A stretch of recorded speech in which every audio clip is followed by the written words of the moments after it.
the fifth IT and Analytics Conclave.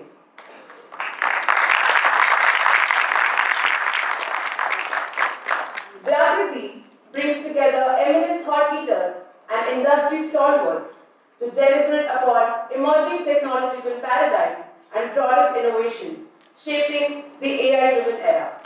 As participants, we have the privilege of learning practical insights and strategic perspectives that enable us to blend analytical depth with product vision, redefining leadership in an age of intelligent systems. This conclave is not merely about discussing artificial intelligence. It is about understanding how strategy, trust, design, and economics converge to build sustainable AI-first enterprises. In the words of Fifi Lee, artificial intelligence is not a substitute for human intelligence. It is a tool to amplify human creativity and ingenuity. Technology is best when it brings people together, but leadership is best when it builds systems that people can trust. So, with the blessings of Goddess Saraswati, the goddess of knowledge, I kindly invite our distinguished panelists, Chairperson Students Affairs, and other faculties to join us on stage to light the lamp and inaugurate this illuminating session.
I would now like to invite our Chairperson Students Affairs, Dr. Ananya Sayalman, to share her thoughts with us.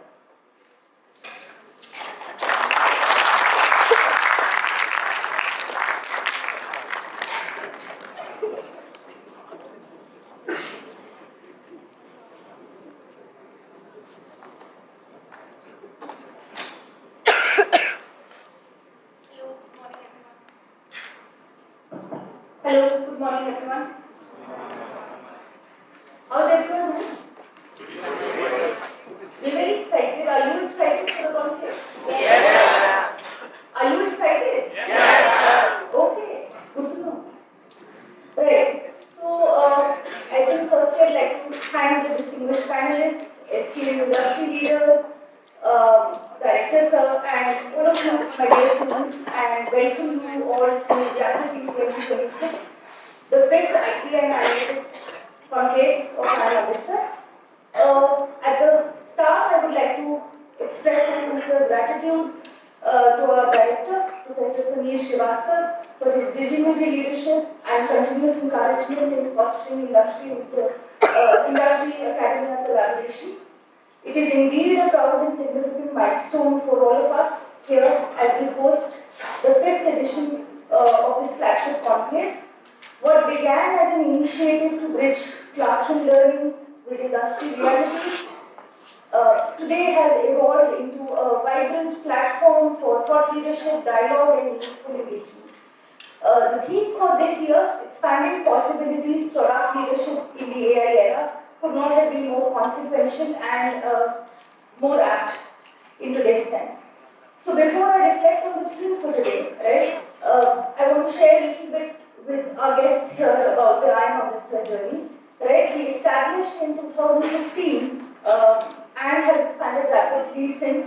We have multiple MBA programs, MBA Core, MBA HR, MBA Business Analytics, along with an executive MBA, along with PhD and postdoctoral programs, and have recently launched an integrated program in management in 2025.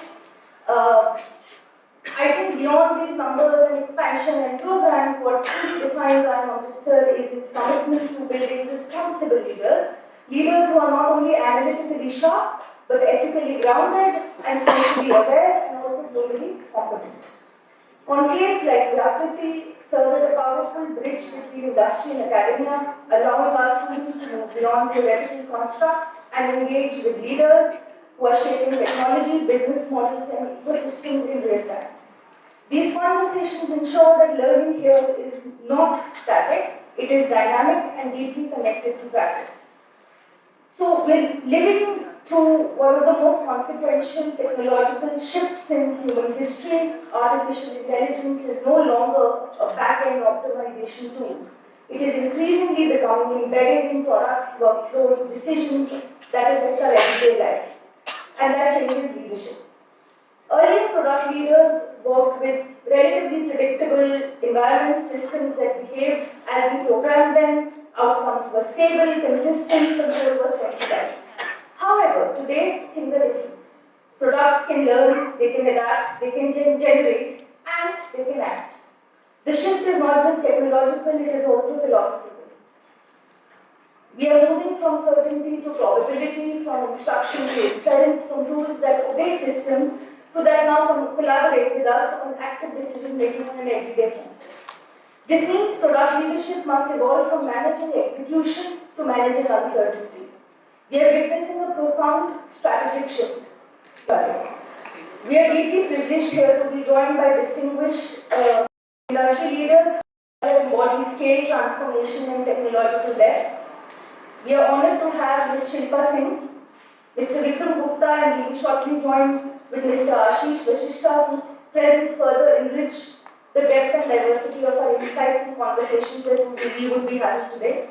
Your collective experience across product engineering, AI platforms, enterprise transformations, governance and research bring in immense value for our students, and on behalf of I Am Amritsar, I extend our sincere gratitude for your time and presence at our event today. Thank you so much. As we inaugurate the 5th edition of VYAKRITI, let us remember that expanding possibilities is not just about technological acceleration. It is about expanding our imagination, expanding our responsibility, and expanding trust. I hope that today's conversations inspire thoughtful leadership, meaningful collaboration, and courageous innovation, and is met by enthusiastic participation and active listening by all of you, right? May today we kind of use this platform to take an opportunity to learn from the everyday learning and experiences that industry leaders bring in and help you understand and connect between what you do in your classrooms vis-a-vis what is happening in the real world. I once again at the end would want to extend a warm welcome to the distinguished guests, right? All of you, all my dear students. I wish VYAKRITI 2026 be a great success, and I am looking forward to an insightful, engaging, and intellectually stimulating session today as we start VYAKRITI 2026. Thank you, everyone.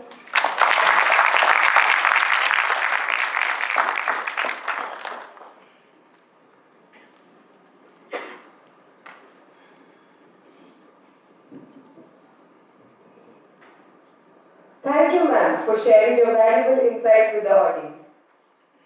With great pleasure and enthusiasm, we unveil today's theme for the IT and Analytics panel. Expanding possibilities, product leadership in AI era. Over the past decade, technological advancement has redefined the contours of business and leadership.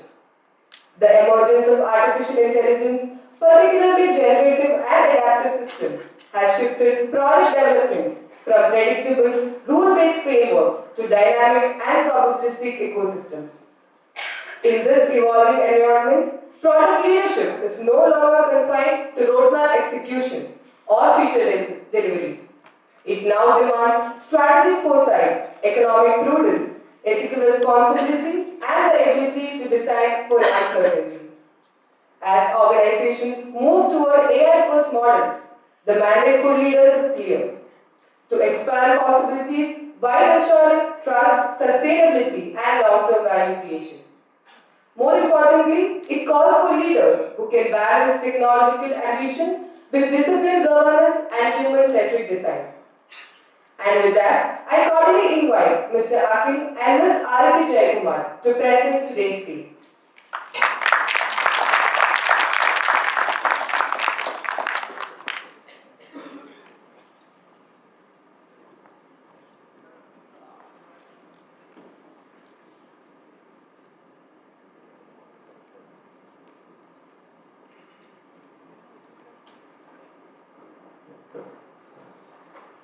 Good morning, everyone.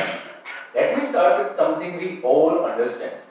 For years, we built software that behaved exactly the way we told it to behave. If a user clicked a button, the system followed predefined logic. If a calculation was written correctly, the output was predictable. So the real question becomes, who designs reliability? And if output can vary, who designs accountability? That's what we are going to discuss today. Expanding possibilities, product leadership in the AI era. That's where product leadership changes. And to understand the change, we first need to understand what fundamentally shifted in software itself. Let's clearly compare the old world and the new one. Traditional software was deterministic. If you give it the input 100 times, it gives you the same output 100 times. If you give it the input A, it will always give you the output B. There was no variability, no randomness, no probability. If it failed, we call it a bug. And now, let's look at AI systems. AI systems are probabilistic. The same input can produce slightly different outputs. If you give it the input A, the output might be B, C, or even D. Why? Because the system is not retrieving a stored answer. It is generating a response based on probability distribution. It calculates what is the most likely next word, what is the most likely pattern, what is the most likely correct answer. But likely does not mean certain. And that's where things get interesting. Because once we move from certainty to likelihood, we introduce new kinds of risk. Hallucinations, overconfidence, edge case failures, data drift over time, model behavior changes after retraining. Let me ask you something. In a deterministic system, if something goes wrong, you debug the code. But in the probabilistic system, what do you debug? Is it the model weights, the training data, the prompt design, the user interaction? You see how the problem becomes more layered. That's why AI product management cannot be treated like traditional product management, because the system itself behaves differently. And if the system behaves differently, the role of product manager must evolve. Let's talk about the evaluation. Traditionally, a product manager focused on feature prioritization, roadmap alignment, delivery timelines, user engagement matrices. Success was measured by shipping velocity and adoption. If user click more, we will celebrate it. If retention increased, we will celebrate it.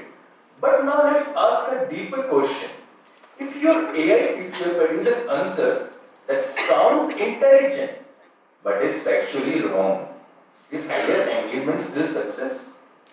If your AI assistant automates a decision but that decision contains bias, is faster execution still progress?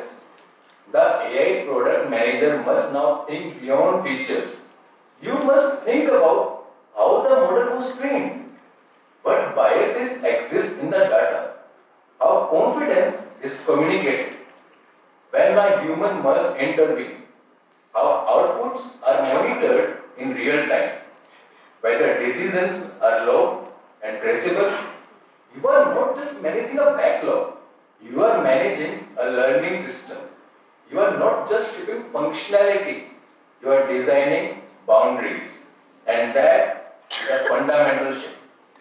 But before we talk about boundaries, we need to understand the nature of risk we are dealing with. So let's break this down carefully. AI introduces risk at multiple layers. First, data risk. AI system learns from historical data. If the data is biased, incomplete, or skewed, the model inherits those biases. For example, if your hiring data set historically favored one demographic group, your AI screening system may unintentionally replicate that bias. Second, model risk. Large language models can hallucinate. They generate response that confident even when incorrect. They may also behave unpredictable in the edge cases. Third, product risk. What happens when we automate decisions too aggressively? For example, if an AI automatically approves, refunds, or rejects loan applications, what happens when the models make an incorrect decision at scale? Fourth, user risk. Users often overtrust AI because it sounds articulate. If the system speaks confidently, users assume accuracy. That is dangerous. And here is something important to understand. These risks do not stay isolated. A small data bias can become a reputational crisis. A hallucinated output can become a regulatory violation. AI risk is layered and interconnected. So how do we design protection against layered risk? We don't rely on single safeguard.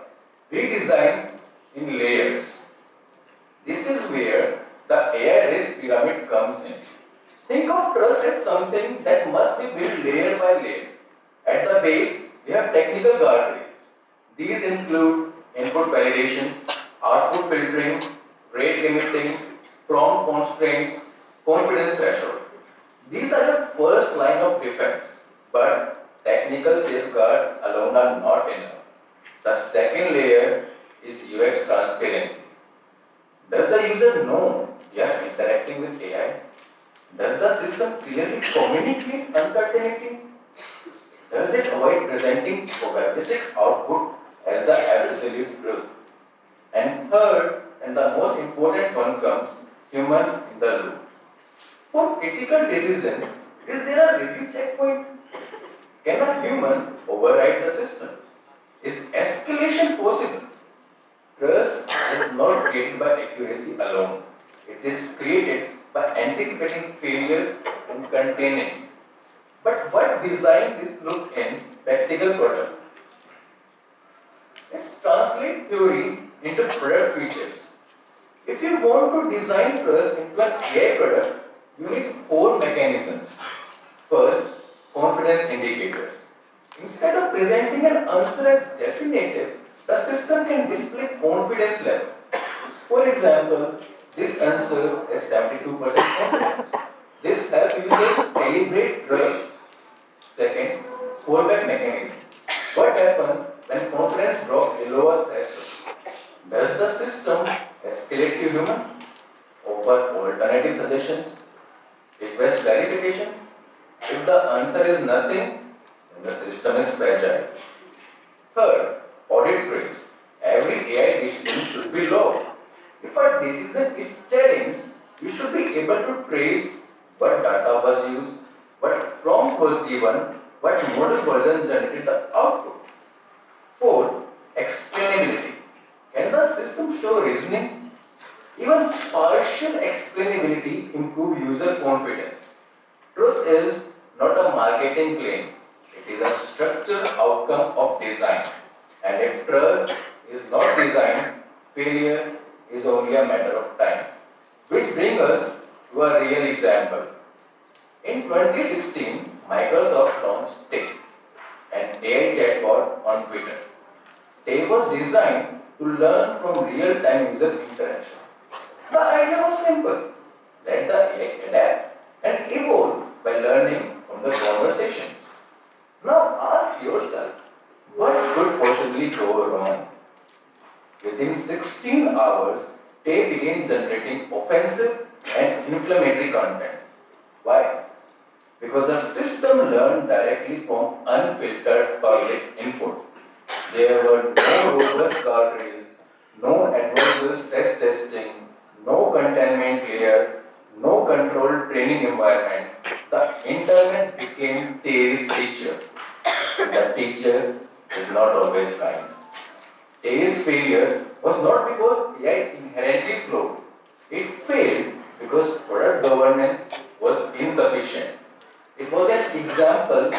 It was an example of releasing a learning system into an uncontrolled environment without safety architecture, and that leads to critical lessons.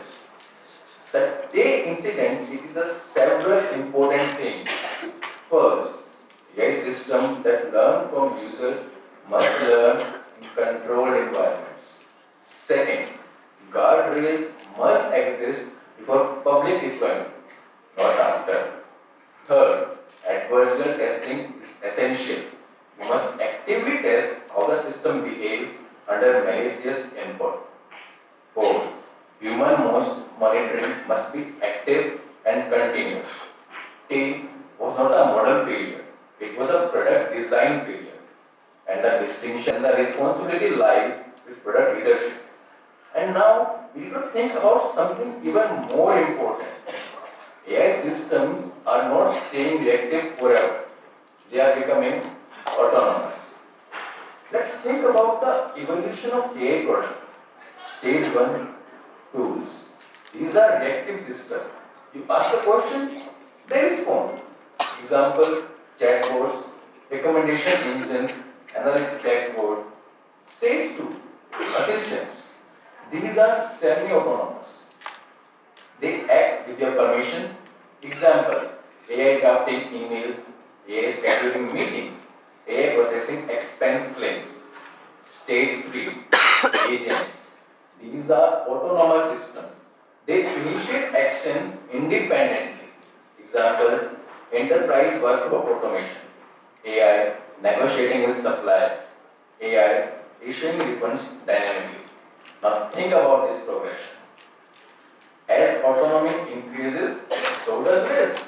When AI only responds, risk is limited. When AI begins acting, risk multiplies. So the real questions begin. If we are moving towards autonomous AI agents, are our trust frameworks evolving at the same pace? Because building intelligent system is impressive, but building intelligent systems that behave responsibly at scale, that is leadership.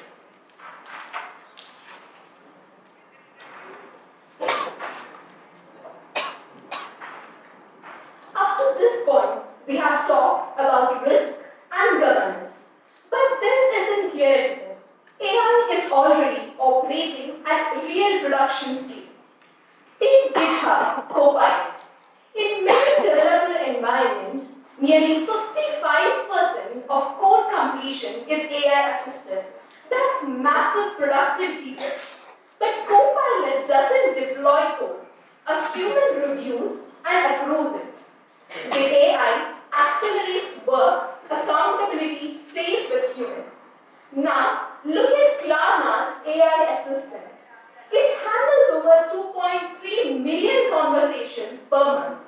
That is serious scale, yet conversations are logged, edge cases escalate, and outputs are continuously monitored. It's not operating unchecked. Consider Salesforce Einstein automation.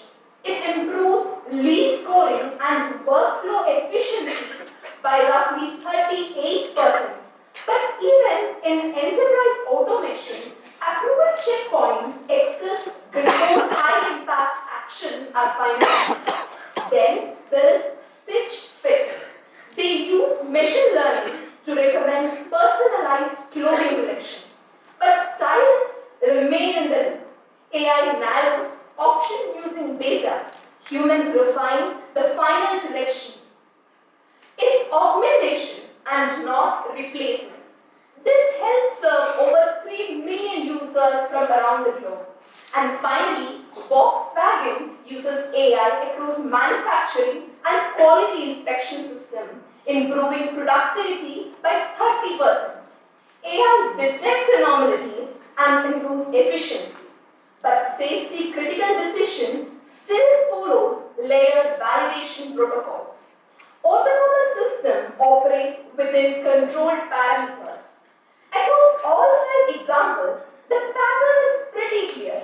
AI drives productivity, AI scales operations, but none of these companies hand over blind autonomy. The difference, experimental AI and production AI, is governance. Success isn't about model size, it's about structure, controlled layer of intelligence. Now let's address the uncomfortable part. Long-term models hallucinate, not because they are broken, but because they are probabilistic in nature. When systems start acting as agents, initiating workflows, sending emails, approving refunds, hallucinations move from being embarrassing to being dangerous. So what do companies do? First, they implement responsible AI 2.0 frameworks. That means continuous monitoring, bias detection, and retraining cycles. Secondly, regulatory sandboxes.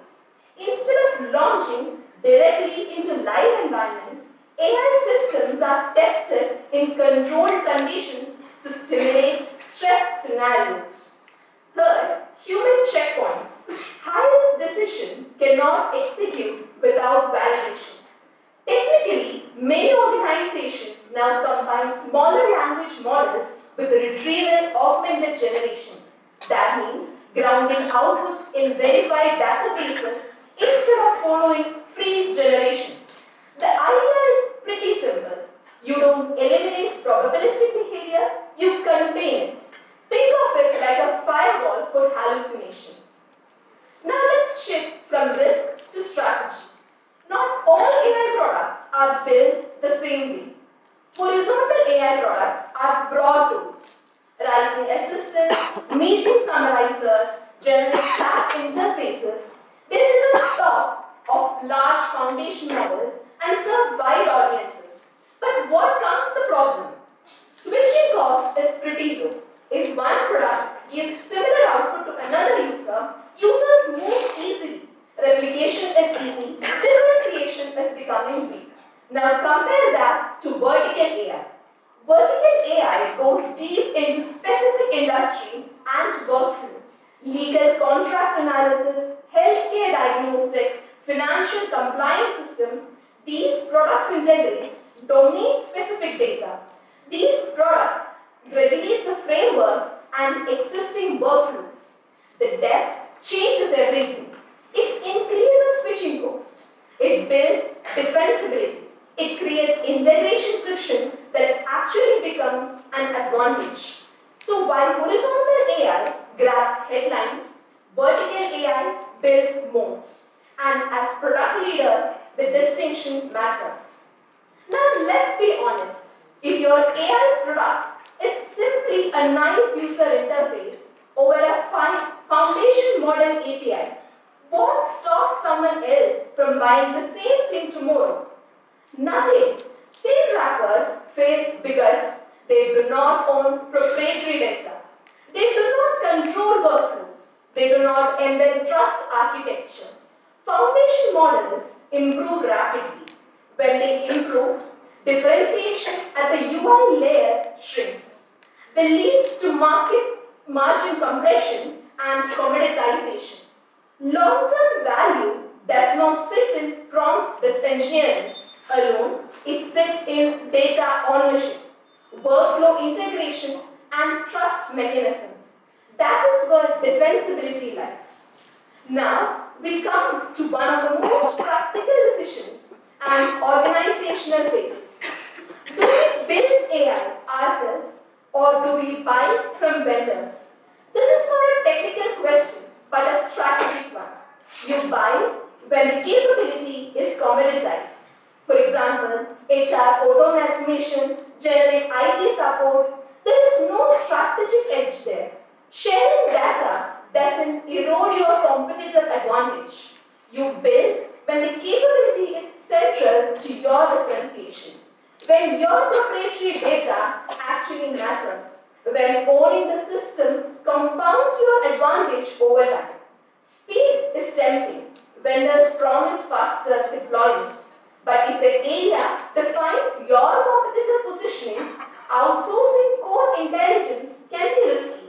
The real question is not can we build it, but should we own it?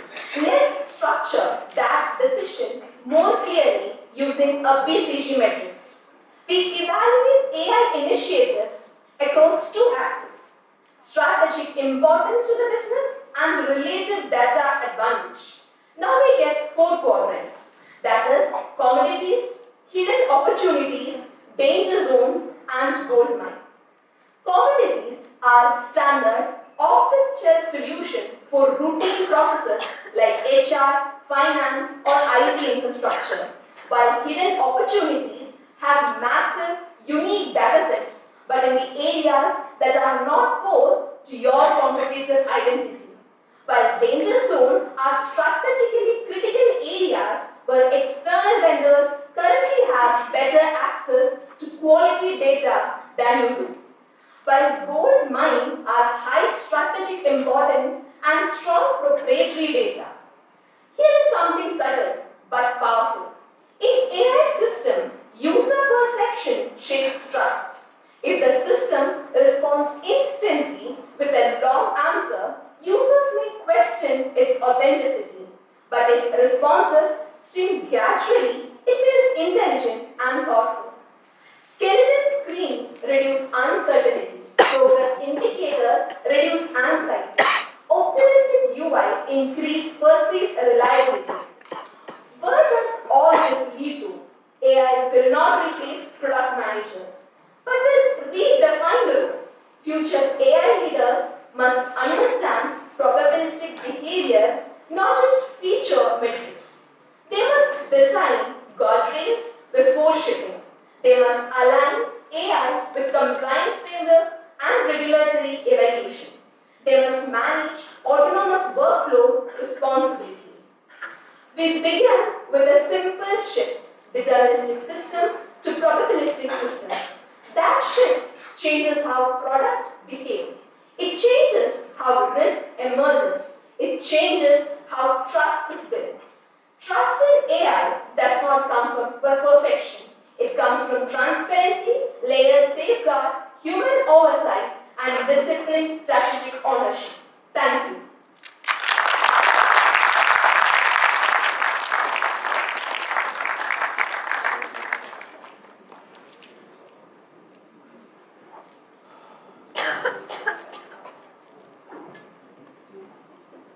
Thank you, VYAKRITI. Your presentation was informative and stimulating.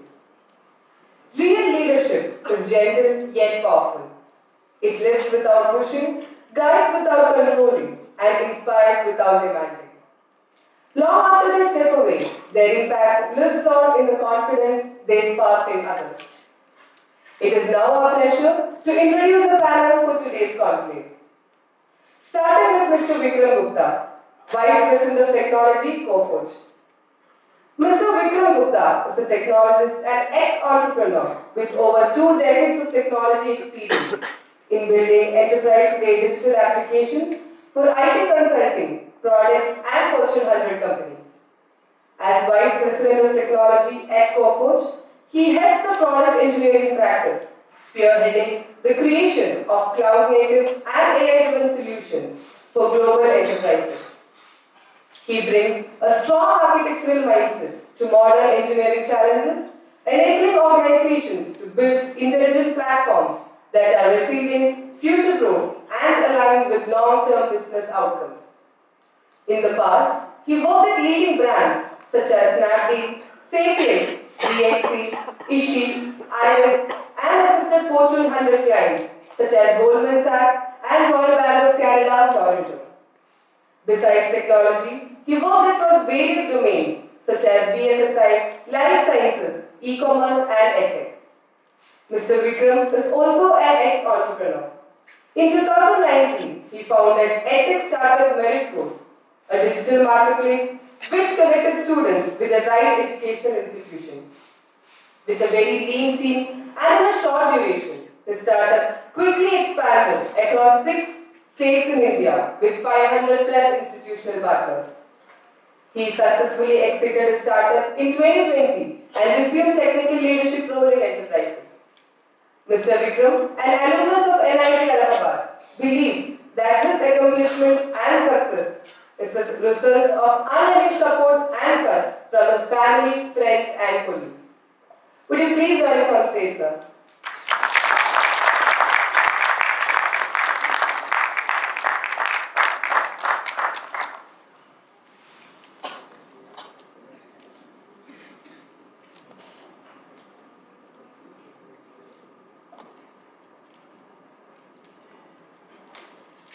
Next, we have Ms. Shilpa Singh, Director of Technology, Virtusa. Ms. Shilpa Singh is the definition of a multi-hyphenate leader, an engineering leader, a fashion advocate, and a dedicated social entrepreneur. An alumna of IIM Bangalore, she commands over 2 decades of high-impact experience, having led strategic initiatives at global technology titans, including Microsoft, IBM, Cisco, Salesforce, and Virtusa, and is currently advancing a patent filing for an innovative technological solution. Today, she is at the forefront of the automobile AI revolution, recognizing that the trillion-dollar automotive aftermarket remains largely unorganized. She is pioneering a deep vertical AI initiative to digitize traditional hubs like Bangalore's JC Road.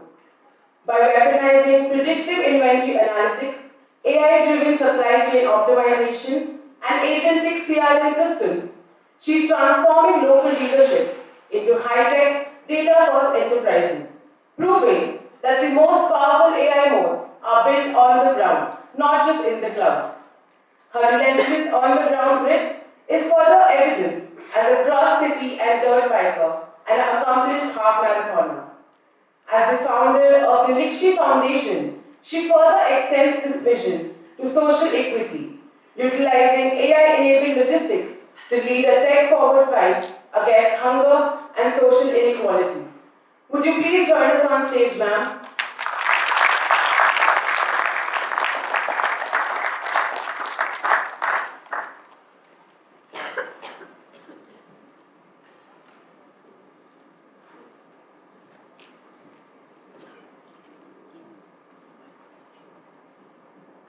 Now, I would like to call Mr. Ashish Vasishta, Associate Principal of Technology, eClerx. Mr. Ashish Vasishta is a technology leader and currently serves as Associate Principal of Technology at eClerx, where he heads the software, analytics, quality, and NOC infrastructure practice supporting cable, media, and telecom clients. With 20 plus years of cross-functional experience, he has led large multidisciplinary teams to deliver intelligent automation, AI-driven analytics, and enterprise-scale digital transformation programs for global clients. His expertise spans technology consulting, solution design, product engineering, systems integration, and end-to-end client delivery. At eClerx, he has championed the development of industry-specific platforms that embedded AI/ML across text, image, voice, and video ecosystems, leveraging a blend of open source and commercial technology stacks. Several of these innovations have been recognized by leading industry forums for intellectual property creation and excellence in deployment. Previously, he held leadership roles at Sapient, Dell, and Hughes Systems. He earned his Master of Science degree from Baylor University in 2004 and is an alumnus of IIM Lucknow. Would you please join us on stage, sir?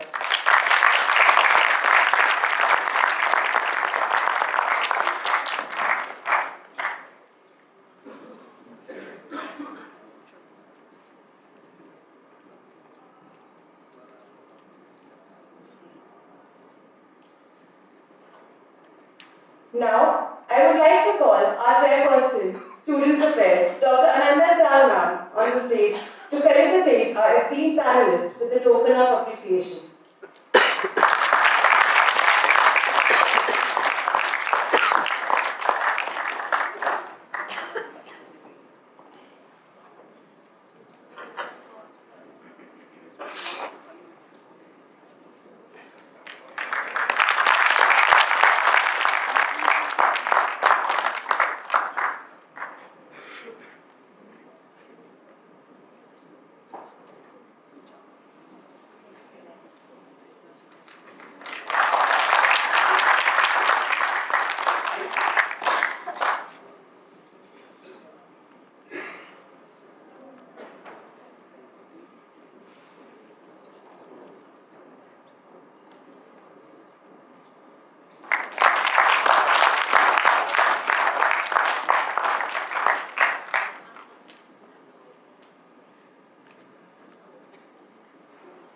Thank you, ma'am. Now, we would like to take forward the course of today's conclave by inviting the panelists for the discussion. I would request Mr. Vikram Gupta to take the lead of the conclave and commence today's discussion.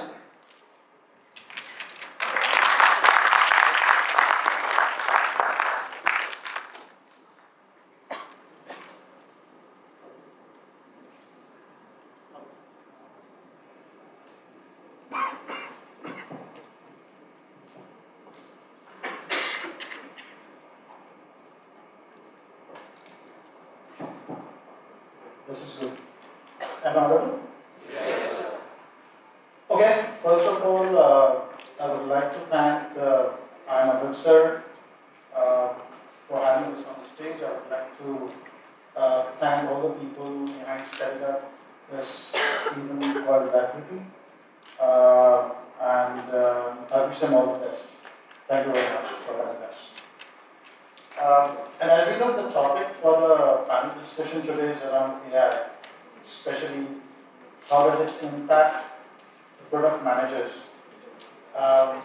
So before we deep dive into the discussion and each one of the panelists share their point of views, let me ask a question to everyone. This is a question for everyone in the audience. Which job role do you feel has been most impacted or will be most impacted by AI? Let me give you three options. The first option obviously is product managers because that's the topic for the day. The second option is engineers. The third option is sales and marketing. How many of you say option one? AI is impacting product managers immensely. Just one person? Okay, very few. Okay, fair. How many of you are aligned with option two, engineers? Okay. Quite a good number. Thank you. What about option three, sales and marketing? Okay, good. So I think I could see most of the hands up for option two. So there is a good news and a bad news. The good news is that all of you are partially right because the three options that I gave were partially right. So that's the good news. The bad news is that I did not give you fourth answer which was correct, which was all of the above. So that was a trick question. But the reason why I asked this question is to make everyone in the room realize that AI is not impacting any specific job role, any specific geography, any specific industry. It is impacting everyone across the globe. Right. And since we're going to talk about product managers, the impact on the role of product managers, let me talk about an example when I started realizing how AI is significantly transforming the job role of product managers. And this happened sometime very soon, probably just, almost 2 years back, few years after COVID. And as you know, just like AI is impacting everything in the market today, COVID had impacted almost everything sometime in 2021. So back then, like few years back, when I was working for an e-commerce company, profitability of the company was a huge focus for that particular financial year. And hence, there was immense focus on to reduce the cost, to reduce the spending. What that meant is, every group in the organization, with engineering, with product, with operations, everybody was given a target to reduce their costing and spending. So since again, we're talking about product managers, I'll let you know what our product managers did. They did something very, they did a fantastic work. They, in order to reduce the spending, they reduced the market ad spending. They started reducing the discounts that were being offered to the customers, to the clients. And also we started charging some amount of delivery fees. But all of this was good. But they were still not able to reach the cost efficiency target that was given to them. Because this was the traditional ways of thinking.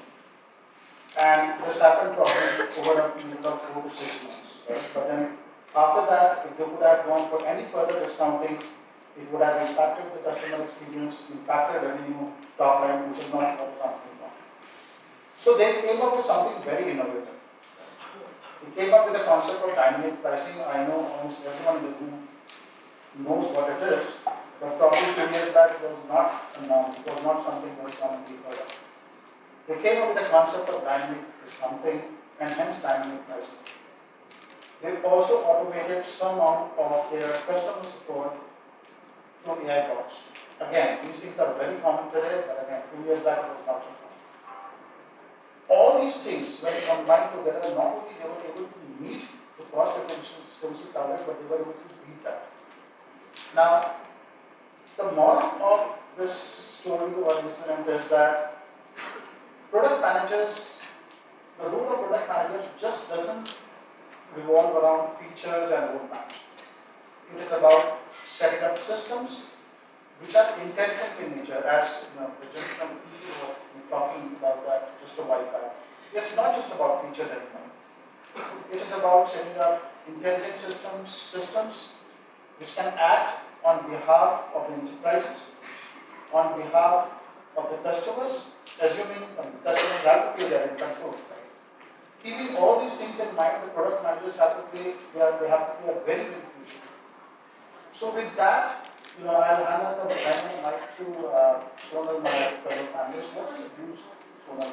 How do you see Sonal? I'm so sorry. Shilpa, so sorry. Shilpa. How do you the role of product managers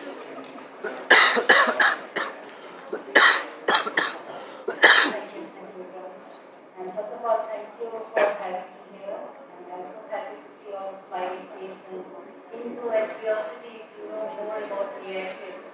And for me, from my point of view, what exactly I look for this AI side is, this is the one resolution, or you can say this is the first and most important thing which is happening in this era where machine is trying to replace the human being. Where we are always trying to ensure that whatever we are doing, we are always trying to control the machine, and then they are performing what we are seeing. But as you saw the presentation, what the team was doing, it was really good because they were trying to cover all the points, what is going on backside. So if you see the current era, what exactly AI is doing, it is a complete taking a now is zero code intelligence. Right now, it is completely going toward the zero code intelligence. Means there is nowhere it's required to be a coder. That is scary, but at the same time, if you see that it is taking place differently. Technical people are taking place differently. They are doing it more cognitive side. They are more doing a creative thinking side. When I am saying zero code intelligence means right now, if you have a creative thinking, if you think that okay, certain problem I have, I want to solve those problems, you just think about the problem and the solution is already available. You need not to go back and write the code. You need not to go back and build a complete system. System can be built using the AI tools. There are a number of things are available which can help you to make sure that that system which is going to work, it will work. Now the thinking is changed. Now you have to shift from being a coder or trying to solve the problem to try to find the problem. So I will give my example. As you heard when she was giving the introduction, I was working on my Nishi Foundation. So under that we are doing number of things. One is your JC Road. When you heard about JC Road, there is in Bangalore there is the JC Road where automobile industry, like number of shops are there. No clue what exactly AI is doing right now. They have no clue. They are just doing day-to-day activity. They are just doing dealing with customers, and there is no AI into the picture. What I do in that perspective, I just did complete data analysis and figure out that is $1 trillion potential is there where we can grow and we can solve the problem. So problem is that how we can make sure that that particular era, what exactly they are working in the GCP, how we can do the automation in that, how we can make sure that they are growing their economy. Because they are zero. One very simple point we took is, like for example, customer care. They have no customer care thing that, okay, they sell it and after that they forget about it. If there is an AI inbuilt there, we can just give the solution of chatbot or anything we can build there and they can definitely go ahead and increase the economic side. Another area is the Project GYAR, Project Uplift, where my NGO or where I work on as a system analyst. What we are doing is we are trying to implement all the AI features which can help to make sure that students who are studying in government school, they are getting a personal tuition, they are getting a personal assistant. For example, for you also it is a chat GPT. Whenever you need any information, you are going ahead and you are getting all the information. What about the government school kids? We are building an AI tool which can help them to make sure that whatever the personal information, what the personal level they are into, they can grow as per their standard.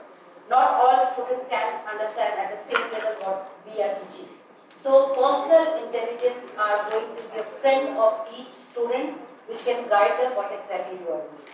And last point where we are working on in the hunger side. That is again as I was hearing the presentation where ethical and humanity is very important when the AI is coming into the picture.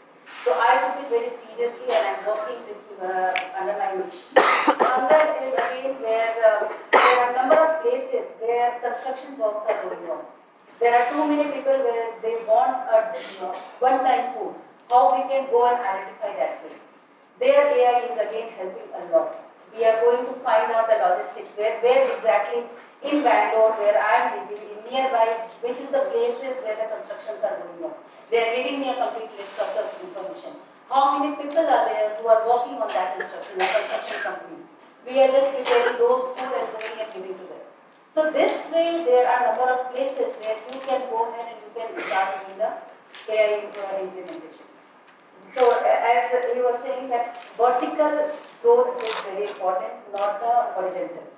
As JC Painting, I am saying that is the automobile. So I am just going into the automobile, only that perspective, the vertical side, and making sure that we are implementing vertical. So saying that you have to think, you have to start thinking creatively, thinking about what the problem is, and not the solution how you can do it. That is what. Thank you, Shilpa. Very powerful insight. So, as you mentioned, the focus has to be on the zero code intelligence or no code intelligence, and we need to think more in terms of what the problem is, what the use case is, instead of focusing on what the solution part is, because the solution is readily available. Thank you. With that, Ashish, what are your thoughts on the same question? How do you feel the product managers are getting involved and will get involved in the AI? Sure. First of all, let me sincerely apologize to everyone for the delay. It was not intentional, right? So, my sincere apologies to my panelists, panelists, professors, and dear students. I literally put the AI guidance on the distance. I could not factor in the my intelligence that will be fog, and it was Chandigarh, so there was fog. I did not want to kind of push there, but my sincere apologies, not intentional. On the product level, I think when I was looking through the slides in the presentation, one thing that captured my attention was the changing behavior from being deterministic to probabilistic behavior. Right? So, I mean, we do lots of campus for hiring, right? We hire lots of product engineers or product managers. What we've been seeing past, right? Even the questions that we would ask would be around what do you do as a what do you do as a product engineer, right? So they would say we create PRDs, we create functional documents, we create requirement documents, we create the API specification documents, right? All that was good, 2 years back. Now with with AI, I mean, it has to be not deterministic, but it has to be probabilistic nature has to come into the picture, right? With that said, right, you have to think about how my system will evolve, how my system will behave. It's not deterministic. It's not like if else, if this happens, this will happen, right? That was good 2 years back. So you as a product manager, product engineer, have to think about how do I design a system which can evolve into certain boundaries and conditions, which can take into the compliance aspect also. So you have to kind of train yourself. The thought process has to change. It is not about the accuracy, it's about what probability can you the system give you, what you can accept. So, the mindset has to be changed. And then, obviously, it is a paradigm shift, right? I mean, it's a paradigm shift in terms of, being right about the system's performing what is expected to do versus what the system is designed to give certain nature, given those boundaries. So I think that's one aspect that has to change drastically. The second aspect is, there are lots of LLMs out there, right? I mean, as a product engineer, you probably go and try thousands of LLMs, they'll give you different answers, different responses. Which one to choose, which one to, rely on.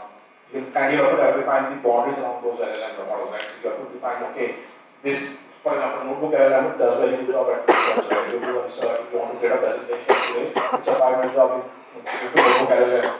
You build into the sites that you want to research on McKinsey or Deloitte, give you a nice presentation. But then as a product engineer, product manager, it's your job. What has to be taken from that? What has to? I mean, it's not bad that you use that. You should use that. Definitely, these are the concepts that you use. But then, what is right for you? You'll have to put that into the whole exercise.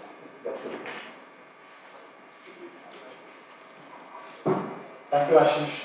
So, as Ashish said, we must use these elements, but make sure that the human intervention is always there in terms of review and finalizing, not giving the entire control to these models. Just to add, in terms of the changes in the role of product managers, just want to add one thing which probably got missed. So, product managers today, they have to be really good orchestrators, which means that not only they need to be aware of the domain, of the tools, but they need to have a little bit of sense of technology as well. Let's say we talk about data quality. They need to know what data quality is. They need to know what responsible AI is, not only in terms of just conceptually, but what are the elements of responsible AI. They need to understand what is the meaning of hallucination, what is the meaning of, let's say, performance drift in terms of, let's say, machine learning model. So the key message is product managers should be knowing a little bit of more in terms of technology. I remember over the dinner table yesterday, a few students from this institute were also asking the same question. Is there a need for product managers to learn technology? And my answer was yes and no. Yes, because you need to learn technology to the extent that you can connect all the dots from various business functions together. That's very important. So with that, I'll move on to the next question. This time I'll mention a name like Shilpa. So Shilpa, as you know, we are moving towards a multi-agent orchestration where AI agents are running in the background and they are using the compute resource extensively, right? What design should we have in place so that these agents do not end up consuming enormous amount of compute, especially on the cloud environment? What kind of design would you push? Sure. So being in a cloud area, earlier the story was completely different than now. Earlier we were not seeing AI taking place, there were a number of things we were doing in the cloud. I was doing a number of certification thinking I am the best and I am doing everything, and it was going very, very nice. But right now, whatever certification I did, it is zero value right now. Because everything can be done by AI. There is no reason that whatever I've done, it can be done. I will sit there, I will do the configuration and everything. So right now, as a cloud side, we can say that cloud and AI is going hand in hand. Where cloud is your muscle, you can say, or body, and your AI is your brain.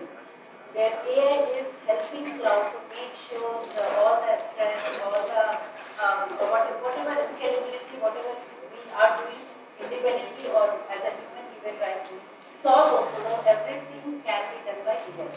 Now, as a leader, what exactly we have to focus on that when too many agents are working backend, because the cloud is where all the data is there, where they are trying to use and do all the work.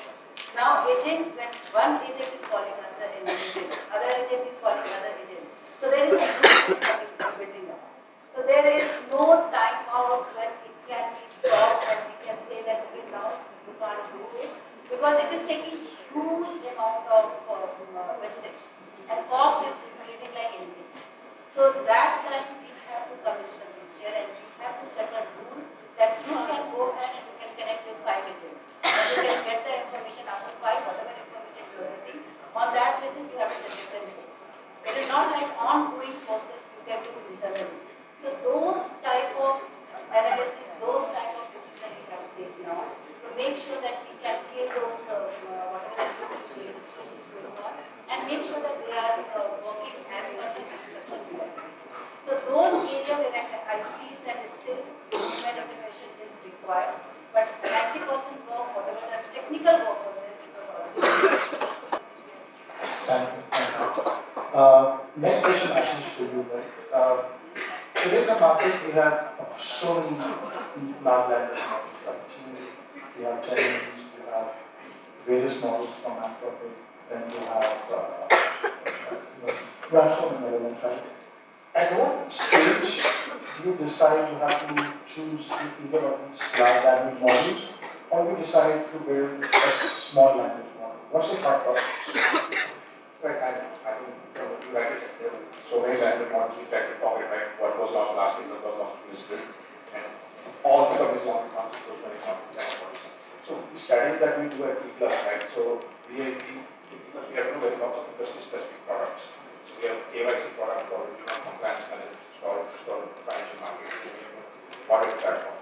So these are very industry specific platforms that we can for last. So there we have kind of taken these models on prem, so we kind of host.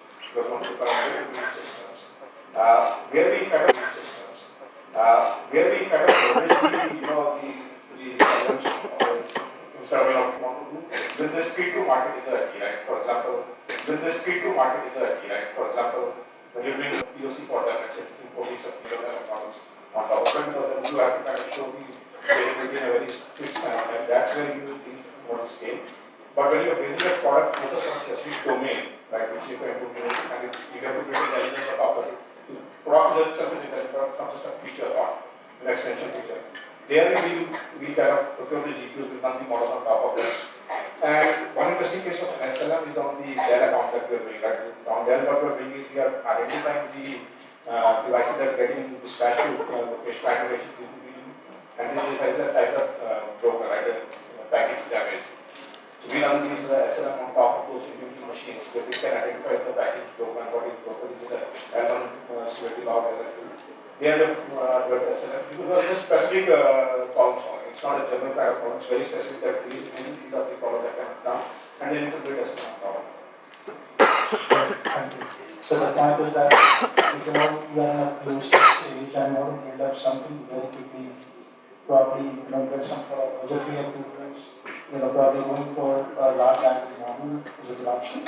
But if you want to build any vertical specific domain centric solution, then small language model is the way to go. Thank you. Thank you. Sure. So I'll just give you an example of what exactly I have on the automobile side. So there one problem was there. I have to use both LLM and the basic thing whatever is available like chatbot. Simple what they are doing, one person is sitting and taking a call and answering and there is no output. In place of that LLM simple work will do, they have a chatbot that can be handled by the QA. At the same time what we did, vertically we understand what exactly the project they are working on and we just give the solution on demand side. For example, what is happening that in the store they have number of spare parts are occupying the place and they have no idea what exactly that is. And in the market we with the AI product we just try to figure out that what the demand is in the market and which is coming in future. So we just give that statistic that if you empty your place, whatever is wasted in your area, you can place a new thing. So what they did, they just sell out number of product, whatever is selling there, they got the liquidity, whatever the money they got, and they replaced with the latest product. So these are the things where you can implement both and you can achieve the goal what is the Thank you. So since we are talking about POCs and enterprise-grade solutions, question for you, Shilpa. When you move from a POC stage to an enterprise-grade solution, especially in a highly regulated environment, it is banking or insurance, how do you ensure that you are still compliant? There are no regulatory challenges. How do you ensure that? So for POC and real product, there are two components. Because when you are working on POC, you are just showing, wow, everything is working fine. It is a yes, this particular solution will work for you. But when you start working or implementing that particular product or particular POC in the enterprise, there are a number of things which you have to take care of, which is really a big challenge. Because it is not like whatever POC gives you the value that okay, it will work, it will really work in that case. Because there are a number of things which you have to Front stage, right? You have to put your thinking hat, what is coming out, is it making sense, or is it just something nice looking good? So analytics, and I can say there is another agent is already ready. Who can help you in that?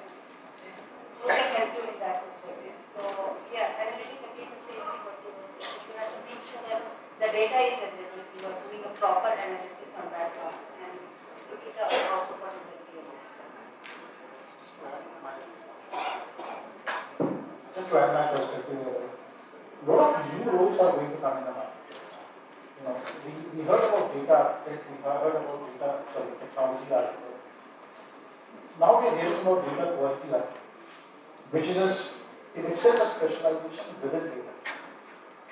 Historically, we have been hearing about enterprise architect. Now we are hearing about AI enterprise architect, which means somebody who's going to think AI from an enterprise perspective. So the point I'm trying to make is, we are sitting at a point where a lot of new roles will come in the market, revolving around AI, and probably some of the roles that were there conventionally, they might just get changed or get wiped out.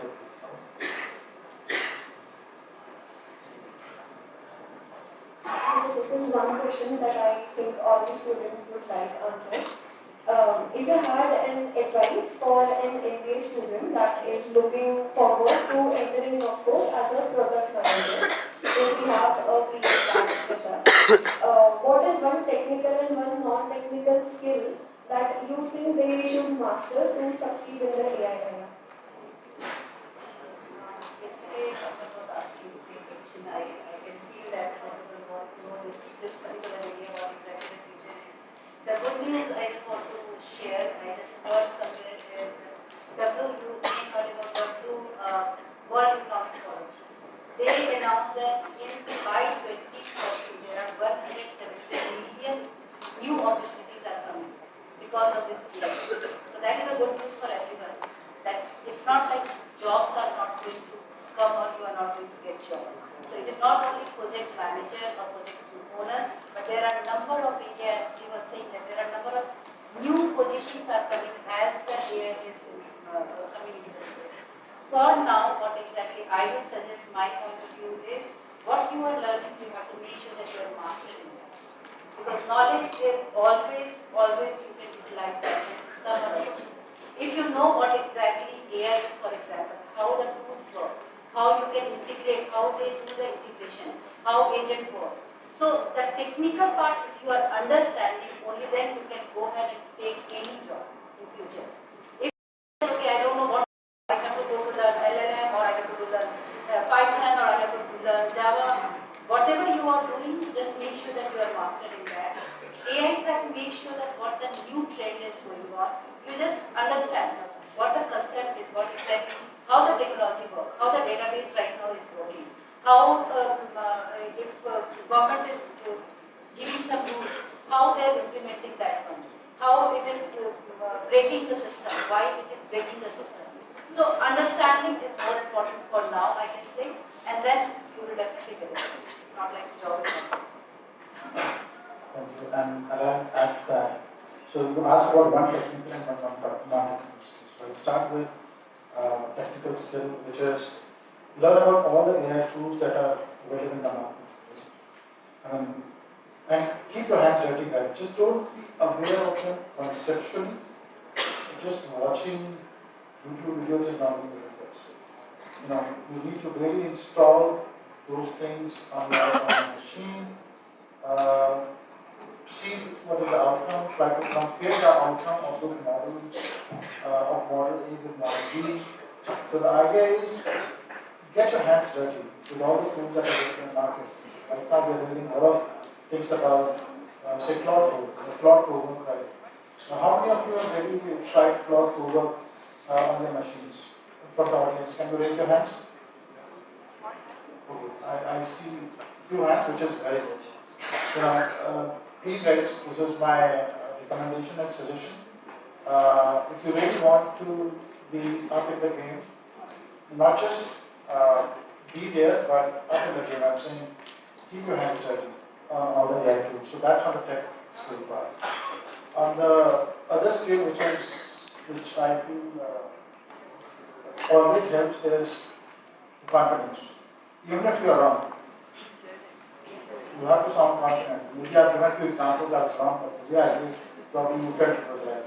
The point is, you have to sound very, very confident when you're giving presentations, of course, few years from now, because the person on the other side might not know everything, but if you sound a bit nervous or not on top of your confidence, no AI solution is going to fly, because ultimately the people are going to sign the stuff. There will be humans, not AI agents, at the next couple of years. So yeah, that's my plan. So one point is that be on the game, as he is saying, be on the game. Never give up. That is really, really, really, really important.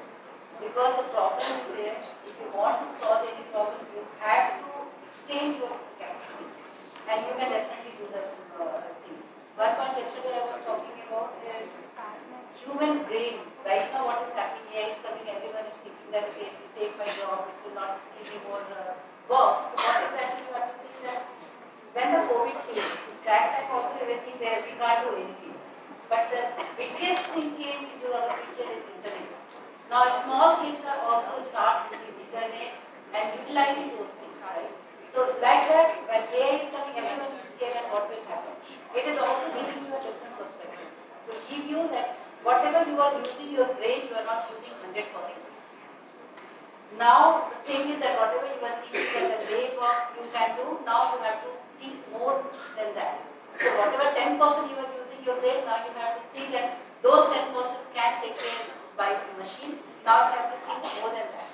So that is the best thing is coming in the future. I think just to add to Vikram's point, right, learning about this technology that should be essential. Also, what is essential is the basics, right? What is hallucination? What is overload? When somebody says to you you have to understand what he or she is trying to say, right? Then only you can decipher what's happening, right?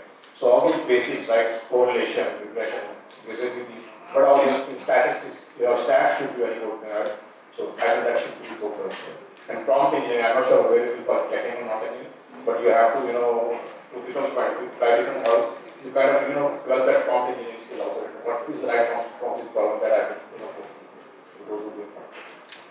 Just to add further, right, to all points that you mentioned, learning and learning at a lightning fast speed is very important, right?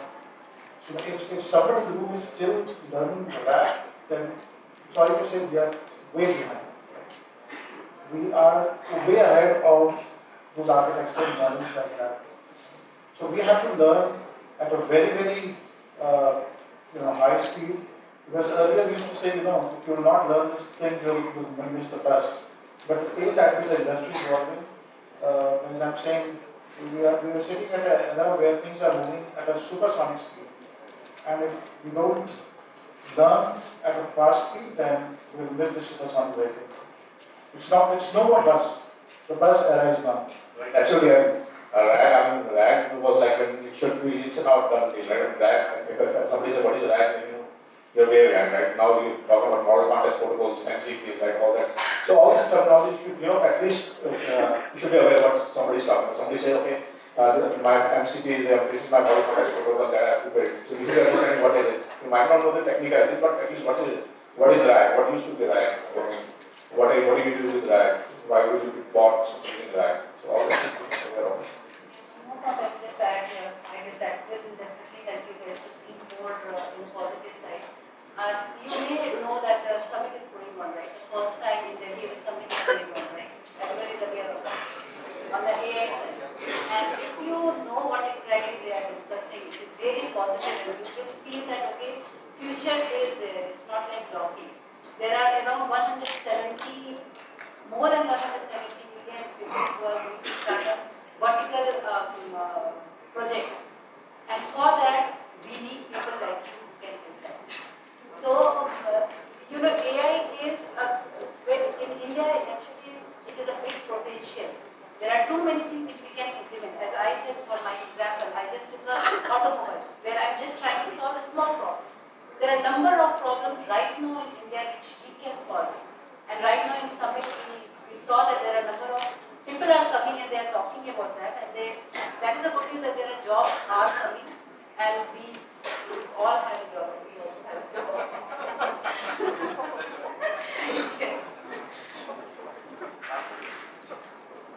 As we all have rightly talked about POC in our discussion, it made me wonder that in today's AI-driven world, we often see products focusing on aiding AI features rather than truly understanding what the customer wants. So how can product leaders assure that they focus on solving real customer problem instead of simply showcasing how the capabilities of AI is? So there the vertical things are coming, right? Vertical AI, where you are going in a domain specific. You have to make sure that you are customer centric. Only then you can solve or you can win the trust. So again, I will use my example in JC Group when I am talking about the automobile where we are working on. So there we are going in depth and trying to understand what exactly the problem they are facing. And it's not like I will put a big AI tool which can solve the problem. It's a very basic, like phone call. They are just doing a phone call, one person is sitting and they are doing the call, there's no productivity. The stock is filled and they are not making sure that how to solve it. So these are very small solving. So vertical, if you are working on the vertical side, it will always.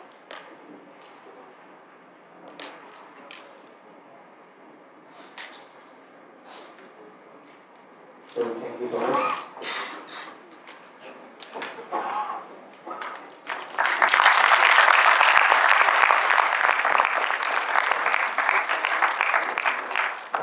Thank you so much, ABC. Now, I would like to open the floor for questions from the students.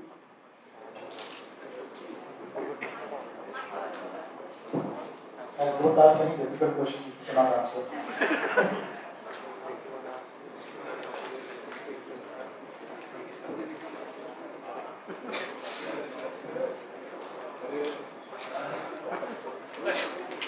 first of all, I thank for this insightful session. My question is regarding the career orientation of product leadership. So currently,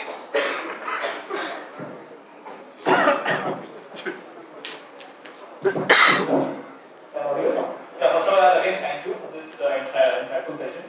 My question was regarding the career orientation for the product leadership. So currently, you can see that as far as AI is concerned, it's API, and the source code is getting commoditized, right? So how can a product leader add value to supply chain going forward? So your question, if I understand correctly, you are saying that we are using API only, not API and source code and going forward all the associated technologies. So again, it is not only API. API when you are using probability yourself. It is just you are trying to use whatever is already developed, you are just using that one. In place of that, you have to start thinking of how you can develop your own LLM or own product which can solve number of problems. So it is not only API, but yeah, API is definitely there, but not only.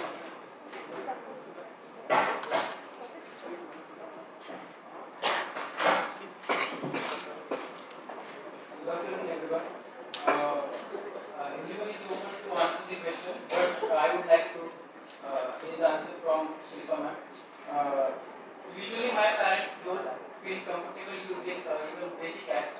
So, how can we incorporate these AI agents to make it more comfortable that they can use the apps in the proper way?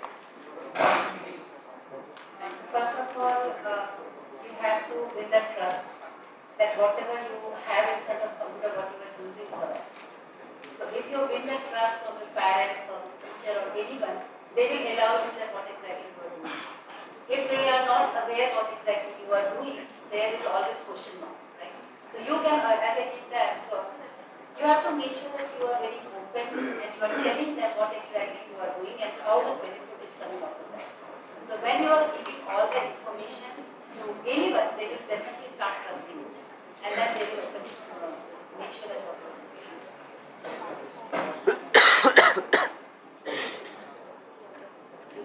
My question is, how presenting AI will reshape product roadmap and innovation strategy in 2026?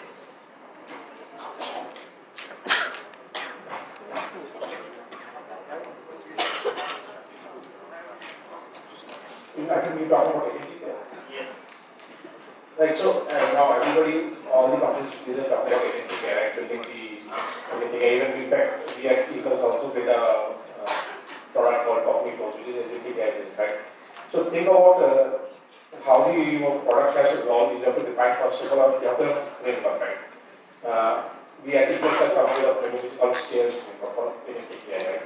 Stairs is S strategy, use technology, right? Accessibility. So you have to define the boundaries within which that agentic system will work. Right? The framework has to be there, and it has to be spot on. If you kind of define the boundaries with which agentic AI platform will work, and then there is lots of agent conversation will happen in agentic AI, right? So then your product should be, tightly coupled with your governance framework, compliance framework, so that it stays within those boundaries where it has to be. So, for example, healthcare, it has to be within the stricter boundaries. So regulatory compliance has to be tightly coupled into your framework. That's one aspect, right? Then obviously, when you talk about orchestration, the one engine which will kind of run these agentic different bots for different problem solving. The orchestrator has to have a governance framework, right? So if you talk about database, it has unity catalog. These are the governance elements. So compliance, governance, and regulatory compliance, these are going to be the essential part, and we have those as part of the framework.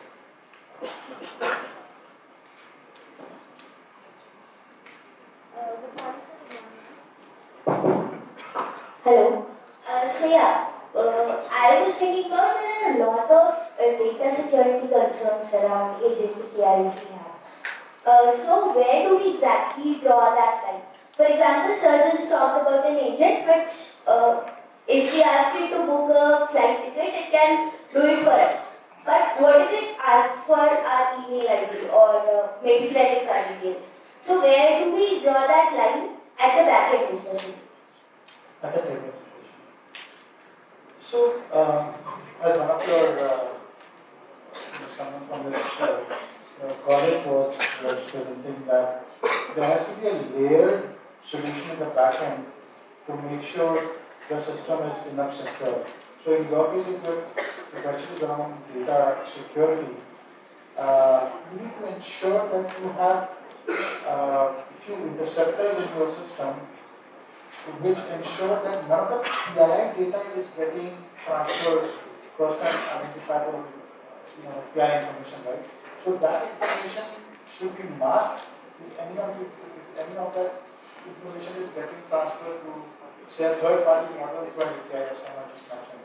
So that having that interceptor in your solution is very, very important to ensure that none of the PI data is getting transferred either to the AI models or if you are sending your own data as a batch to a third party system, let's say come up with a recommendation model. Even in that case, you need to ensure that such PI data is lost. That's very important.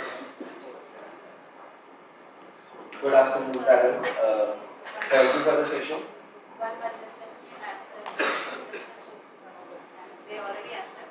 For the agentic side, there is a product management side, if you can say, or security wise, you can say. There is a number of layers, as you were saying. There are a number of layers which team is working on, or it should work on. And each layer should have a protocol. There should be a protocol, there should be a defined roles also, like developer, what exactly developer is doing. There should be some rules. There is, for example, who is doing the regulatory. What exactly rules should be? Integration. When we are doing the integration, how far we can do the integration. If we are leaving that integration will go on and on, there will be a complete so there should be a rule, and we have to make sure that as a product manager, we have to make sure that agency what they are working on, it is limit what we are limiting them. If the limit is not there, it is completely wrong.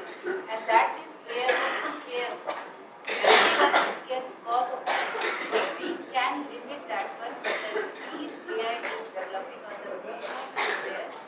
The rule, when we plan to set the rule, before that the implementation is done. When you are using an AI, number of people are using the rules, number of people are not using the rules. When people are not following the rules, they can do whatever they want to do. And there the main problem. Otherwise, if you are following the rules, if you are following everything is a happy place. But if you are not following the rules, the culture and whatever you are thinking about, that is where the problem is. There is no, right now there is scare, if you listen to the podcast, everyone is saying the same thing, that it is moving very fast. The way it is passing the rule, whatever we are setting, it is way behind. So, that is the way. Yes, someone will answer.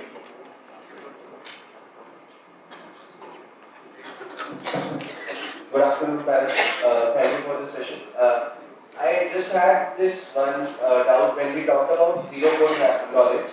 I don't really think it is apt to have zero code knowledge even in the times of AI, because the implementation and the syntax part of the code really makes it complicated for like it might work for simpler codes for simpler applications, but for a code that is that has some inherent complexity, I don't think zero code knowledge would help in the implementation or even in the later phases. For example, if you need to make some changes or upgradations in the code or even in the application, zero code knowledge I don't think would help even in the times of AI, I guess. I can take that question.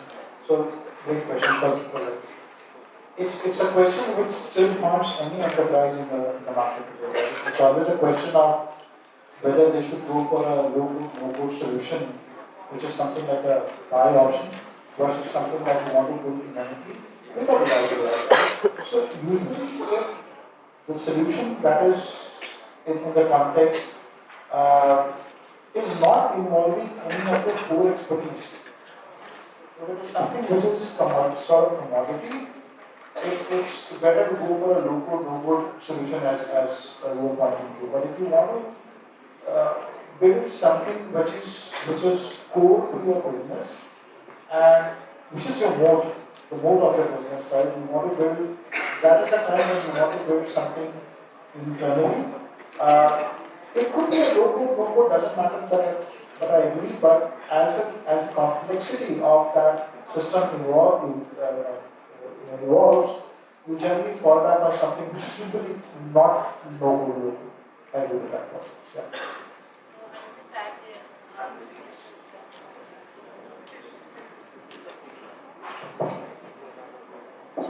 So when I'm saying zero code intelligence, that means is simple. Just try to understand that what exactly AI is doing.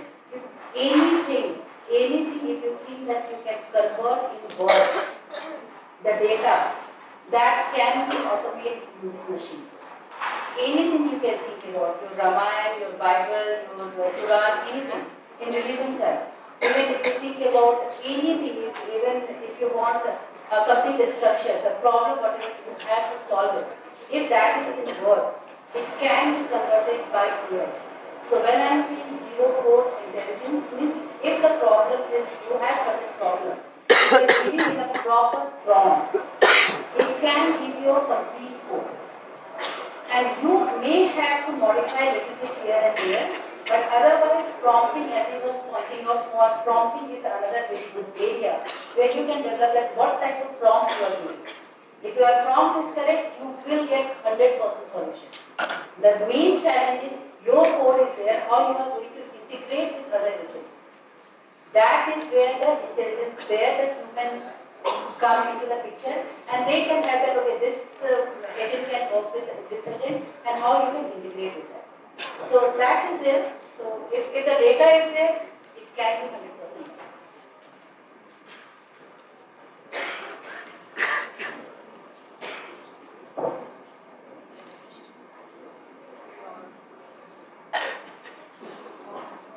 Hello, Dan. I have a question. Based on your experience, what is one mistake organizations are currently making in their AI product strategy? One mistake that organization is making currently in their AI product strategy. Can you tell us based on your experience?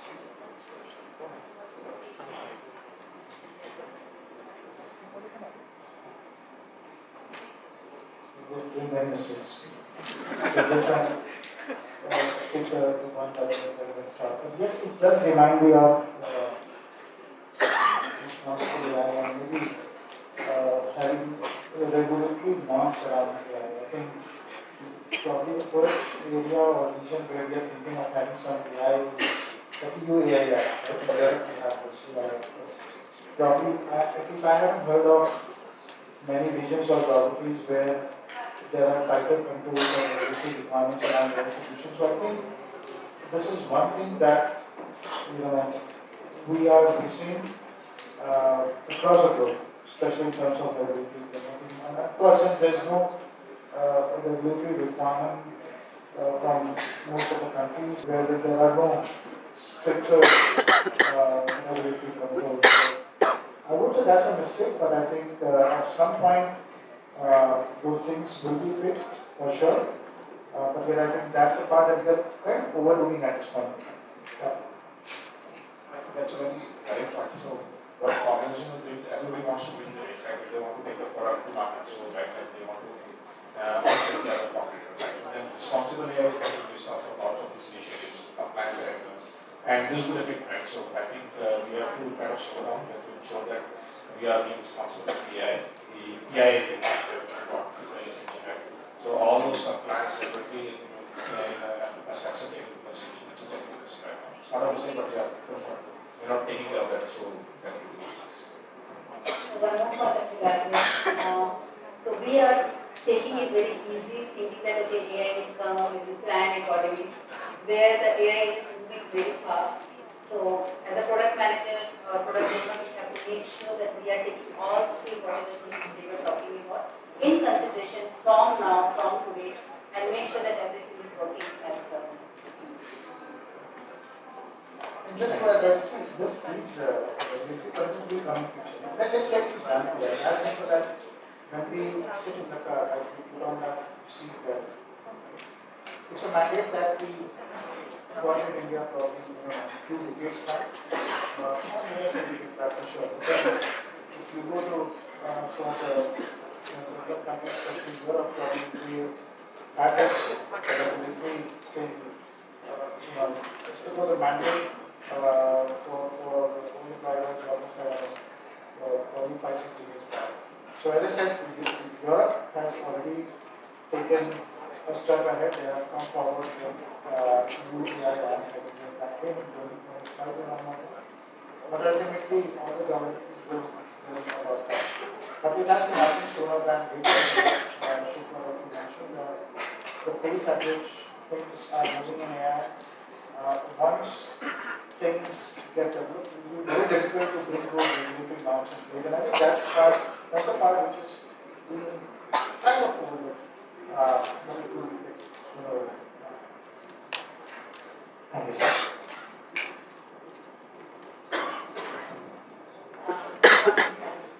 So, because this, been speaking about how AI's evolution, especially in this impact, has grown tremendously. Now, it has given an opportunity for everyone to imitate easily rather than emulate.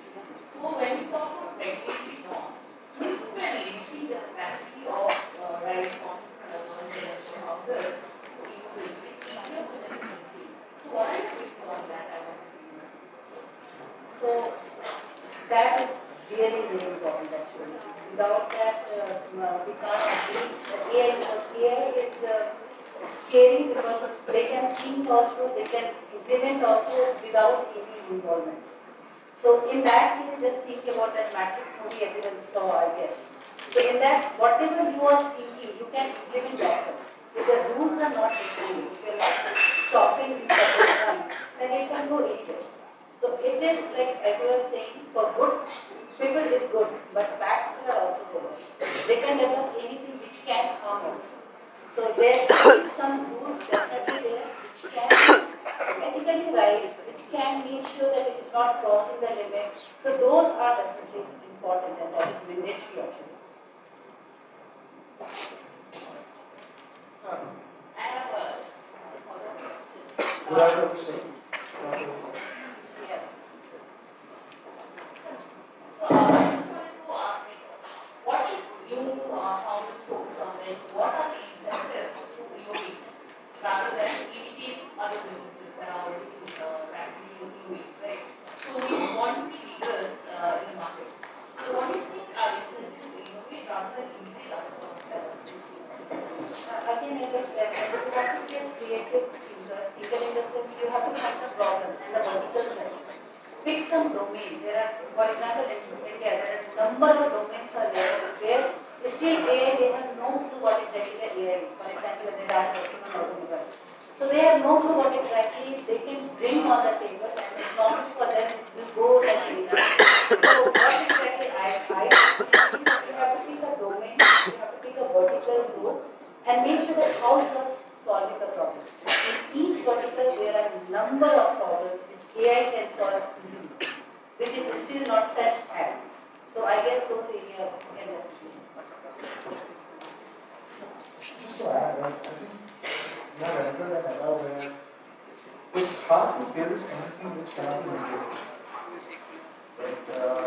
It seems like this, like in 2022, we had the first LLM model commonly available to people, and now we're sitting in an era where we have, I love the number, right? So the point being, it's hard to develop anything which is uniquely based right now because if humans cannot develop it, AI agents will develop it. Right? But I think the strength lies in how quickly you can expand the market, what kind of partnerships you can build up, and keep a few things which can only be, which are only part of the system. That's the only way you can be placed uniquely, otherwise it's very hard to maintain uniqueness. Right? That's all I know.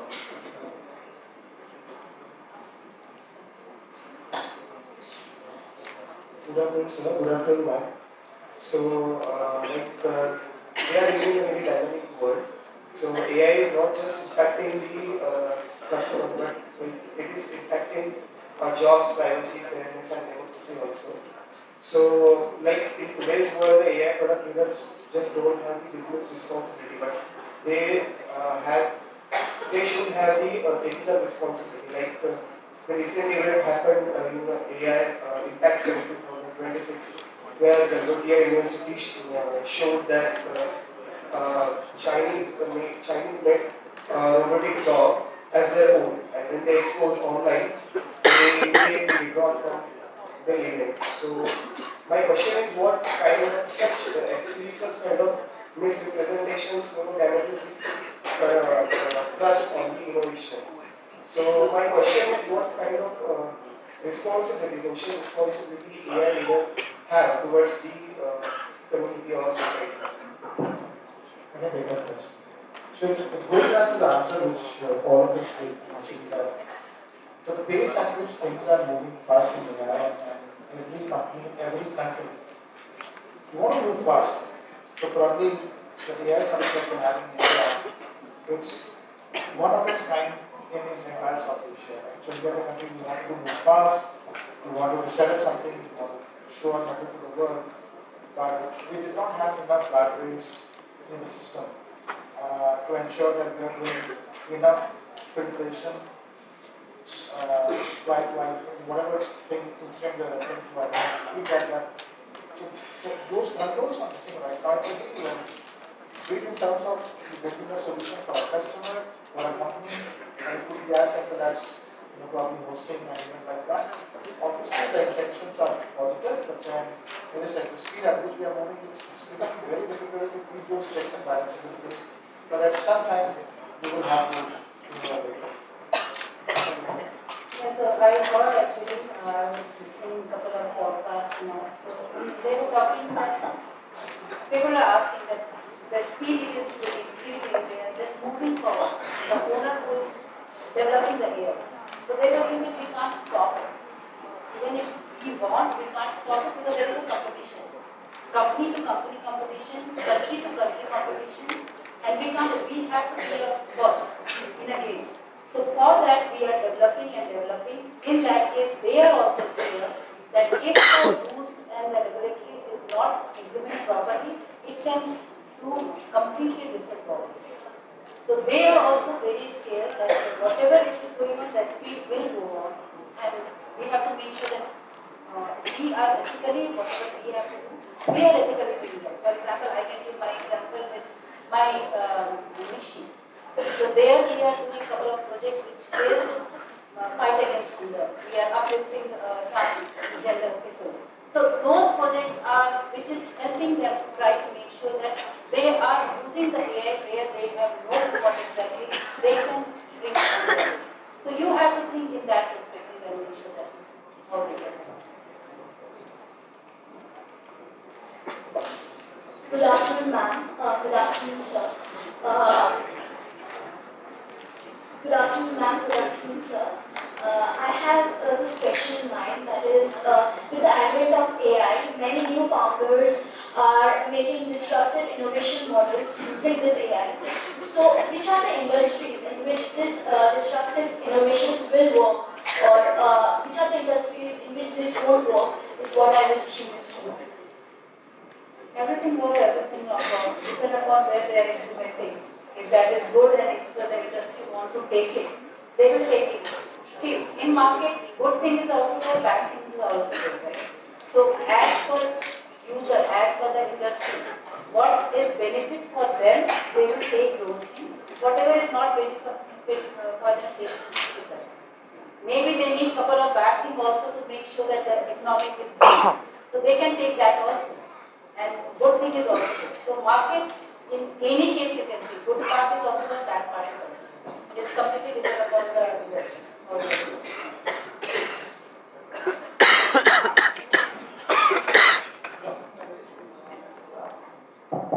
And my question is regarding a topic that fascinated me as a child also.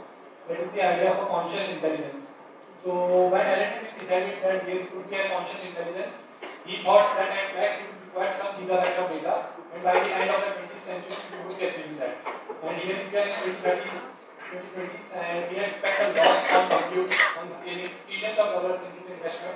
Yet we are very far away from the kind of intelligence that we are expecting, particularly related to the intelligence test. So is the industry approach of having more compute and data enough to approach to reach to a point of conscious intelligence, or should we look more interdisciplinary, go into neuroscience, ask what's consciousness, and then come up with the answer for this? I can take that. First of all, we are already hitting the roadblock in terms of the compute requirements. As you would have seen, different countries are trying different mechanisms to catch hold of the rare metals which are used in these chips when it comes to chips. Right? So we are already hitting the roadblock. How this is all going to transform, again, I don't know that way. But yes, see these rare metals that are used in these chips, this is limited. This is not in abundance. This is limited, and given the pace at which the data is growing, this is going to require further compute, which may not be available as you rightly mentioned. So again, I don't really have an answer to your question, but I certainly feel that at some point you will have certain roadblocks. It could be from the availability of the resources, chips, and if the data is going to increase, then the amount of compute that will be needed to go even further. Right? So the point being, it all depends how things will transform in the future, but definitely certain roadblocks. But will those roadblocks get addressed, or different companies across the globe will have to start thinking differently? Is something that will happen. I mean, because it's kind of a basic building block, and without that, even if you do this in neuroscience, you would not need this like thousands of hours. But I think, yeah, to your point, you have to have a holistic approach, not just your point. But the problem is right now, you must have heard about Google investing in China, data centers, right? Yeah. So I'm really right now practically solving the problem of how we this compute so that we can have those models, right? And probably at that stage, you can, I'm sure somebody was looking for those neuroscience or whatever, models. But yeah, it has to be basic. So we have to right now, I was talking about GPU cost line, right? If you cannot afford GPUs, how would you think about those somehow? Also, see, these conflicts and everything, they have a significant impact on the environment.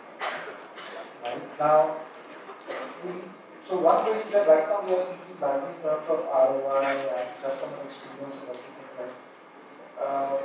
The companies are not so much in terms of impact on ESG, right? I think very soon we will also start thinking more that direction. Right now we are all thinking about AI, we're thinking about compute, and definitely, I come from there, right? The creation of the API, I don't need to mention that. So very soon we will have to come up with mechanism to maintain a balance where we are not only thinking in terms of AI and compute, we are also thinking about the environment, because ultimately we are in the environment. We may live without AI, but without environment, fresh air, what is it about? So environment is a non-negotiable need for all of us.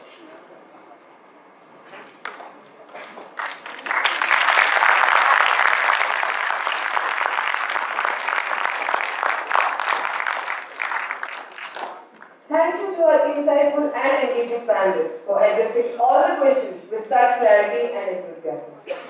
You may now take your seat in the audience and continue enjoying the rest of the conference.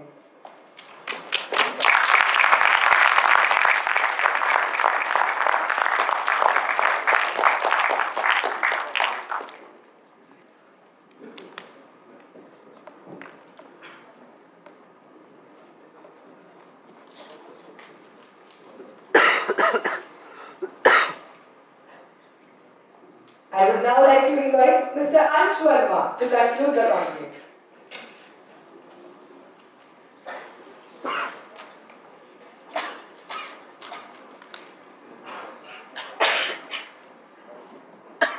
Good afternoon, respected dignitaries.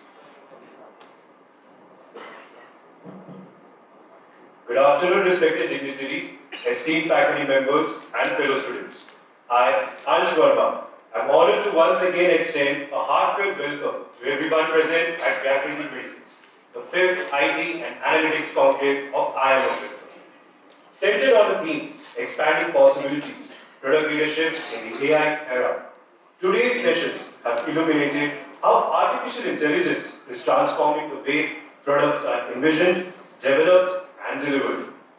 Our speakers highlighted that in an AI-driven landscape, effective product leadership requires a careful blend of innovation and accountability, creativity and discipline, as well as agility supported by sound strategy. I would like to sincerely thank all our guest speakers for generously sharing their expertise and experiences. The discussions today have provided valuable perspectives from fresh conceptual approaches to practical frameworks, deepening our understanding of how AI-powered products can generate real and responsible impact.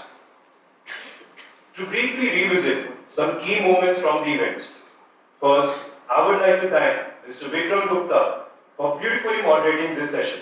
The address delivered by him was truly inspiring.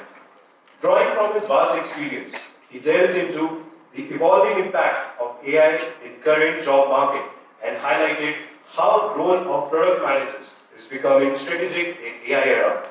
He emphasized growing importance of both large and small language models in shaping innovation while stressing the need of balanced rapid AI innovations with responsible risk management. Sir, your remarkable insights left us all enriched.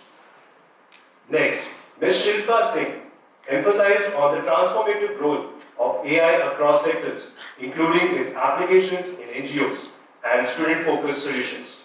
She emphasized that ethical responsibility and human values must remain central to AI adoption while explaining how cloud infrastructure and AI function together to power intelligent systems. She also distinguished between POC and scalable enterprise products, highlighting trust, layered implementation, and user interface integration as key success factors. Ma'am, we are truly grateful for your valuable input. Finally, Mr. Ashish Vashishta concluded the panel discussion with an engaging talk on the growing use of domain-specific LLMs tailored to industry requirements, stressing the importance of building products aligned with specialized use cases. He explained how different AI models serve different business needs while underscoring the continued necessity of human oversight through a human-in-loop approach. He also advised organizations to rely thoughtfully on AI for information retrieval while remaining cautious about return on investment and long-term value creation. Thank you for your invaluable contribution, sir. Today's conversations have highlighted how AI product leadership is evolving from delivering features to architecting trust, navigating uncertainty, and creating responsible, value-driven impact at scale. As leaders, design intelligent products aligned with human intent and real-world needs. On behalf of the entire IIM Amritsar community, I extend my heartfelt gratitude to all our speakers for their eloquent contributions. You have not only expanded our thinking, but also encouraged us to approach the AI-led future with greater responsibility and strategic clarity. Thank you.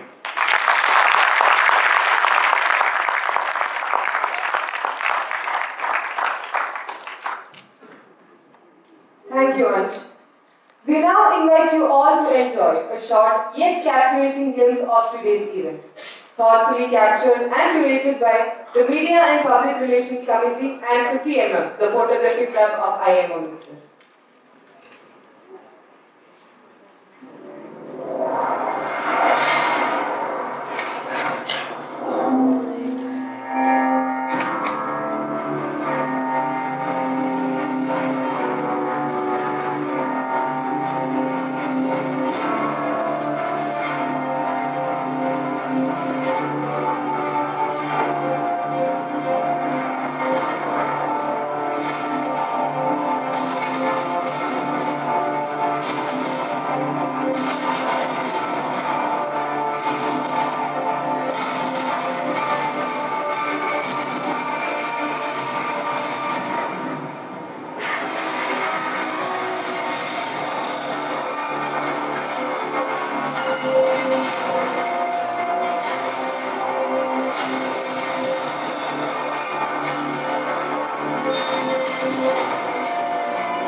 50 mm for capturing the news of today's conclave. Now, I would like to request Ms. Julia Alex, Junior IIC Coordinator, to propose the vote of thanks.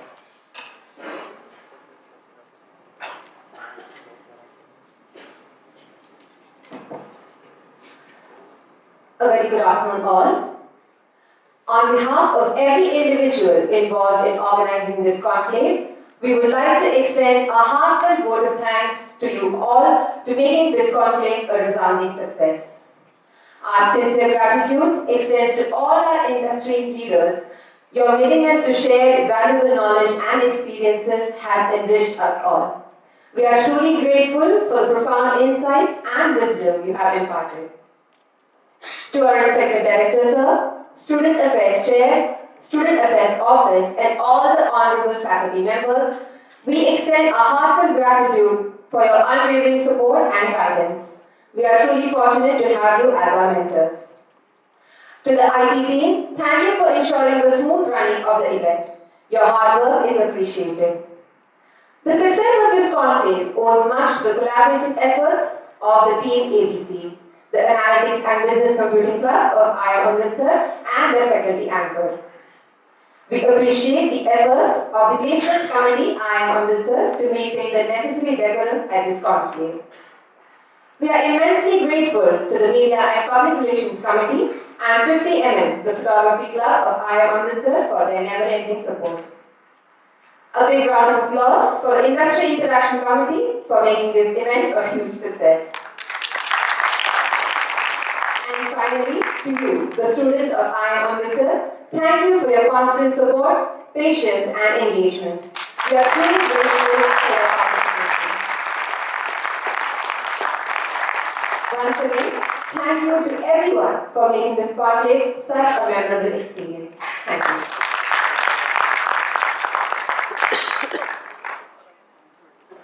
Thank you, Julia.